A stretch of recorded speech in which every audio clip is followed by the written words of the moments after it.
Bonsoir à tous les amis, j'espère que vous allez tous bien. Eh oui, je suis de retour les amis, mais pas pour annoncer de bonnes nouvelles. Les amis, j'ai passé l'un des mois les plus horribles de toute ma vie en tant que fan de foot. Tout d'abord, la Juventus s'est fait éliminer par Villarreal en Ligue des Champions. Ensuite, l'équipe d'Italie s'est fait éliminer aussi à la surprise générale. Ensuite, l'équipe d'Algérie, les amis, s'est fait éliminer aussi par le Cameroun dans une ambiance un peu chaotique.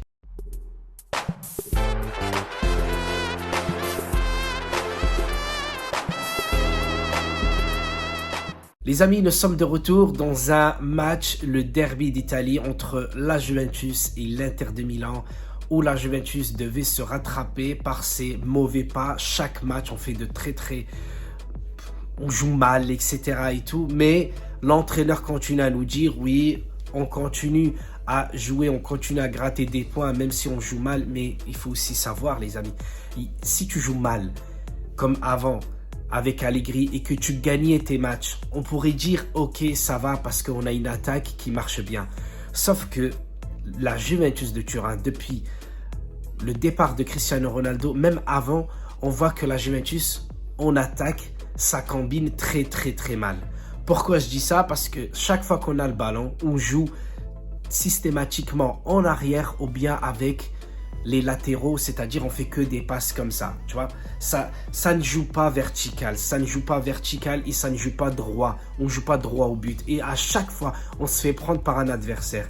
Pourquoi je ne suis pas si dégoûté que ça? Mais je vous le dis, je ne suis pas si dégoûté de ça. Avant peut-être, j'aurais peut-être pas pleuré, mais j'aurais été vraiment dégoûté jusqu'au matin, peut-être même encore demain ou après-demain.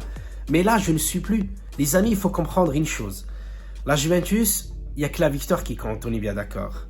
Mais aujourd'hui, si tu joues mal comme c'est le cas avec la Juventus de Turin, tu ne gagnes pas tes matchs. On a d'autres équipes qui jouent très défensif comme l'Atlético de Madrid. Mais l'Atlético de Madrid, s'il faut sortir un ballon, par exemple sur un corner d'équipe adverse, il faut sortir le ballon proprement pour faire un contre ou bien sortir proprement avec le gardien, après milieu de terrain, etc. Et après on arrive à l'attaque, ils savent le faire. Sauf que nous, on ne sait pas le faire. Pas parce qu'on a de très mauvais joueurs, non, on a de très bons joueurs. Et moi, je suis le premier à penser que cette équipe-là, elle a de l'avenir. Mais par contre, avec un entraîneur pareil, on n'a aucun avenir.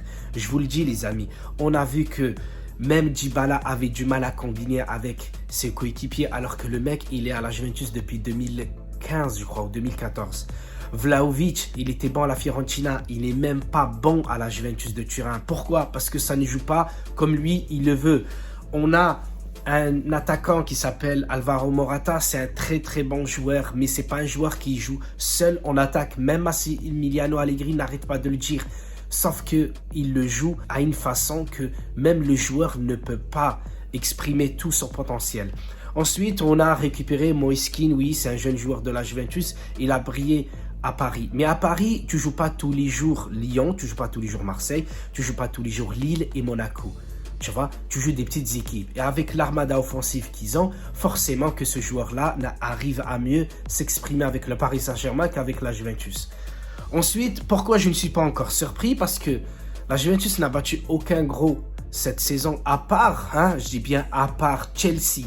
Et c'était en Ligue des Champions, et c'était un match de poule, tu vois, ça compte pas énormément, parce que même si on a fini premier, regardez, eux, ils vont jouer un demi-finale ou un quart de finale. En fait, voilà, j'ai boycotté la Ligue des Champions, puisque la Juventus n'y est pas. Ensuite, on perd à domicile.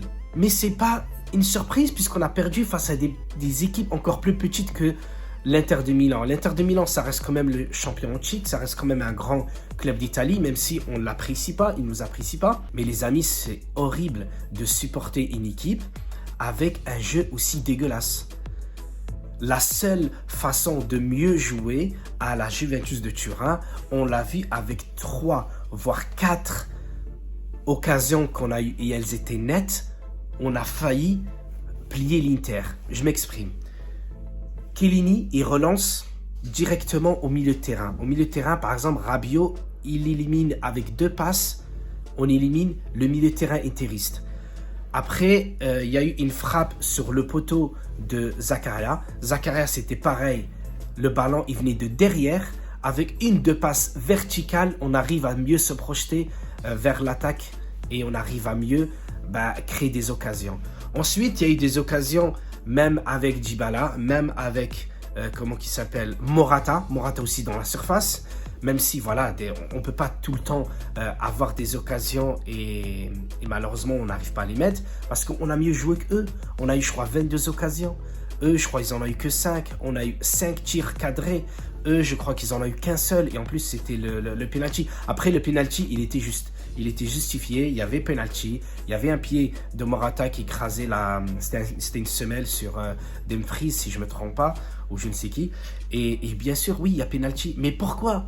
Parce que tout au long de la première période, la Juventus ne joue pas au ballon. Et la Juventus ne se projette pas direct vers la défense adverse. Ça tourne. Voilà, c'est pour ça on joue mal. Et moi, voilà, les amis, j'en ai marre. Je vous dis sincèrement, j'en ai marre. J'aime la Juventus, je l'aimerai toujours. Je supporte la Juventus, mais en ce moment, honnêtement, je la regarde de loin. Il y a le Ramadan, on arrive à mieux jeûner tranquillement et on arrive à tout gérer. Dieu merci, mais c'est pas possible de supporter une équipe. T'arrives, toi, t'as envie de voir la Juventus, t'allumes ta télé, tu vois tout ce beau monde sur le terrain du côté de la Juventus, et dès les 5 premières minutes, tu vois que ça tourne en rond.